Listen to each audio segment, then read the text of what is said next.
دوستو، کیا غزوہ ہند کا زمانہ قریب سے قریب تر آ گیا ہے؟ اور کیا برِ صغیر کے بگڑتے حالات ہمیں غزوہ ہند کی طرف لے جا رہے ہیں؟ اور کیا برِ صغیر پاک و ہند کے حکمرانوں کی طرز حکمرانی کی وجہ سے نبی کریم صلی اللہ علیہ وسلم کا فرمان پورا ہونے والا ہے؟ آج کی اس ویڈیو میں غزوہ ہند کے متعلق ان تمام تر سوالوں کو تفصیل سے جاننے کی کوشش کریں گے، اس لیے اس ویڈیو کو اینڈ تک پورا لازمی دیکھیے گا، اور میں آپ کے لیے اسی طرح کی معلوماتی ویڈیو بناتا ہوں، اسی لیے پلیز میرے اس چینل کو سبسکرائب کر لیجئے اور ساتھ ہی بیل آئیکن پہ بھی کلک کر دیں تاکہ میری ہر آنے والی نئی ویڈیو کی نوٹیفیکیشن آپ کو بر وقت ملتی رہے۔ دوستو، غزوہ ہند کے متعلق نبی کریم صلی اللہ علیہ وسلم کا فرمان جو بے شک پتھر پر لکیر ہے، جو ہر صورت پورا ہو کر رہے گا۔ نبی کریم صلی اللہ علیہ وسلم نے ارشاد فرمایا کہ مجاہدین ہند کے حکمرانوں کو زنجیروں میں جکڑ کر لائیں گے۔ دوستو، غزوہ ہند کا ذکر جب بھی آتا ہے تو ذہن فوراً اس جانب چلا جاتا ہے کہ نبی کریم صلی اللہ علیہ وسلم کو اس دنیا فانی سے پردہ فرمائے 1400 سال سے بھی زیادہ کا عرصہ ہو چکا ہے، اور ہمارے پیارے آقا نبی کریم صلی اللہ علیہ وسلم اپنے روضہ انور میں آرام فرما رہے ہیں۔ تو ہماری ناقص عقل میں یہ سوال پیدا ہوتا ہے کہ اب غزوہ کیسے ممکن ہے، جبکہ ہم یہ جانتے ہیں کہ غزوہ اس جنگ کو کہا جاتا ہے جس جنگ میں ہمارے پیارے نبی حضرت محمد مصطفیٰ صلی اللہ علیہ وسلم نے خود شرکت فرمائی ہو۔ تو جب ہند میں مسلمانوں کی جنگ ہوگی تو وہ غزوہ کیسے کہلا سکتی ہے؟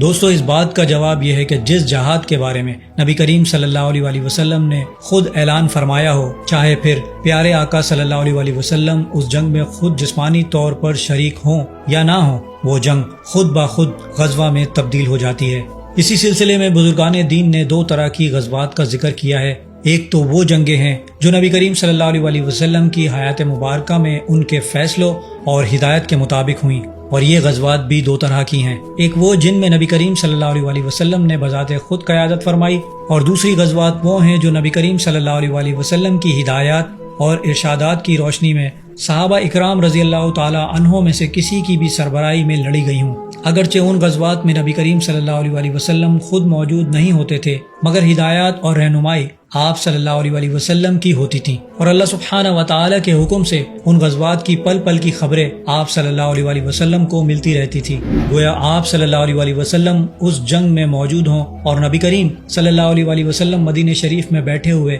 صحابہ اکرام رضی اللہ تعالیٰ عنہ کو خبریں دیتے رہتے تھے، جبکہ میدان جنگ قریباً ہزاروں میل دور ہوا کرتا تھا۔ اس کی مثال غزوہ موتا ہے، اور جب ٹڈی دل رومی فوج کے مقابلے میں مٹھی پر مجاہدین اسلام نے فتح حاصل کی تو اس کی خبر بھی آپ صلی اللہ علیہ وسلم نے اسی وقت سنا دی تھی۔ سبحان اللہ۔ یہ جنگ مدینہ سے 1000 کلومیٹر دور موتا میں ہو رہی تھی، لیکن رسول اللہ صلی اللہ علیہ وسلم نے اس جنگ کے بارے میں مدینہ میں مسلمانوں کو پہلے ہی بتا دیا تھا کہ سب سے پہلے زید نے جھنڈا اٹھایا اور وہ شہید کر دیے گئے، اس کے بعد جعفر نے جھنڈا اٹھایا اور وہ بھی شہید کر دیے گئے،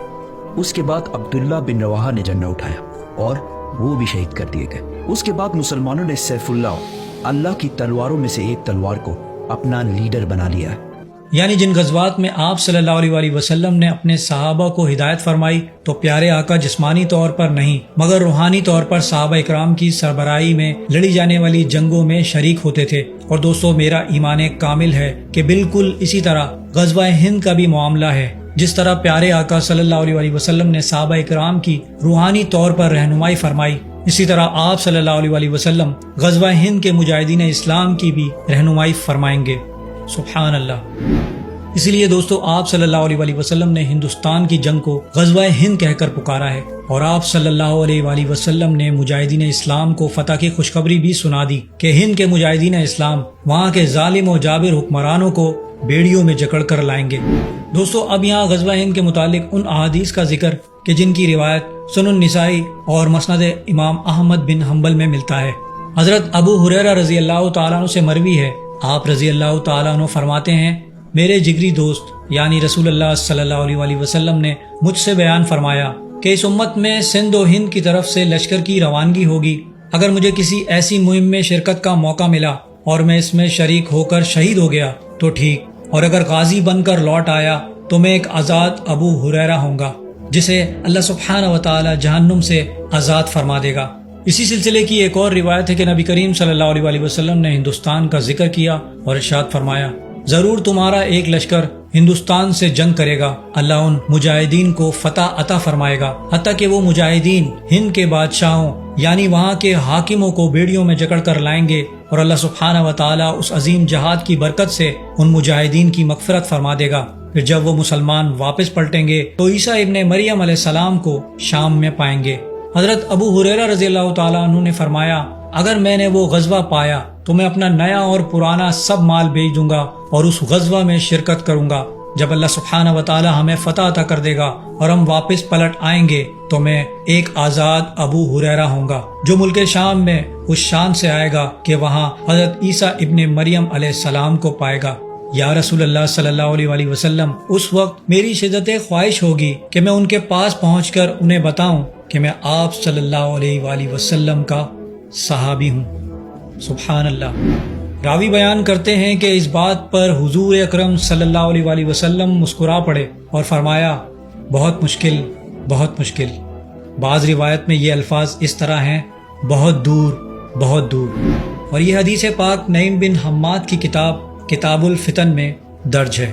اب دوستو، جو لوگ کہتے ہیں کہ غزوہ ہند ہو چکی ہے تو ان کے لیے یہ بات ہی کافی ہے کہ غزوہ ہند کی فتح کے بعد ہند کا لشکر ملک شام پہنچے گا جہاں حضرت عیسیٰ ابن مریم علیہ السلام موجود ہوں گے۔ اب دوستو، ہم ذرا غور کرتے ہیں کہ غزوہ ہند کب ہوگی، اور احادیث مبارکہ سے جو نشانیاں ہمیں غزوہ ہند کے متعلق بیان فرمائی گئی ہیں کہ اس دنیا کے قریباً آخری عرصے میں ایک جنگ لڑی جائے گی جسے الملحمۃ العظمیٰ کہتے ہیں، جس جنگ کے متعلق تینوں ابراہیمی مذاہب کے ماننے والے اچھے طریقے سے جانتے ہیں کہ اینڈ ٹائم میں دا آرمگیڈن یعنی جنگ ہرمجدون ہوگی، اور جیسے ہی یہ جنگ ختم ہوگی تو حضرت عیسیٰ ابن مریم علیہ السلام دنیا میں تشریف لا چکے ہوں گے اور حضرت امام مہدی علیہ السلام بھی موجود ہوں گے، جبکہ حضرت امام مہدی علیہ السلام فلسطین اور قسطنطنیہ فتح کر چکے ہوں گے اور دجال کا خروج بھی ہو چکا ہوگا۔ اور امام مہدی علیہ السلام کے بارے میں یہ روایت بھی درج ہیں کہ وہ زمین کو عدل و انصاف سے بھر دیں گے جس طرح وہ ظلم و ستم سے بھر چکی ہوگی، اور وہ پوری روئے زمین میں اسلام کو نافذ فرما دیں گے، اور یقیناً یہ برے صغیر ہی نہیں پوری دنیا پر غلبہ اسلام کی جنگ ہوگی۔ اور حالات اور واقعات اور احادیث کا بغور مشاہدہ کریں تو جنگ عظیم اور غزوہ ہند حضرت امام مہدی علیہ السلام کے زمانے میں ہوگی۔ اور اس وقت جو دنیا کے حالات چل رہے ہیں اور جو قتل و غارت، ناانصافی، بے ایمانی، کرپشن، نااہل حکمران ہمیں ملک و بالخصوص بر صغیر پاک و ہند میں نظر آ رہے ہیں، بنگلہ دیش میں آج سے 6 مہینے پہلے کسی کو یقین بھی نہیں تھا کہ اس ملک کی ایک ظالم و جابر حکمران کو تخت سے اٹھا کر پٹک دیا جائے گا، اور ہندوستان کے حکمرانوں کے بھی مسلمانوں کے ساتھ سلوک کچھ زیادہ اچھے نہیں۔ That an hour away from the national capital, you have hate rallies asking for boycott and apartheid and ethnic cleansing, and the state cannot arrest the perpetrators. Our forefathers fought for the liberation of this country from the British. To have then to prove your Indianness to the country is the ultimate humiliation. It is exhausting for an Indian Muslim to constantly prove his Indianness, to constantly say, I love my country. 2023 was the year Indian Prime Minister Narendra Modi welcomed global leaders of the G20 to the so-called largest democracy in the world. But India's minorities are wondering if they're protected in the country.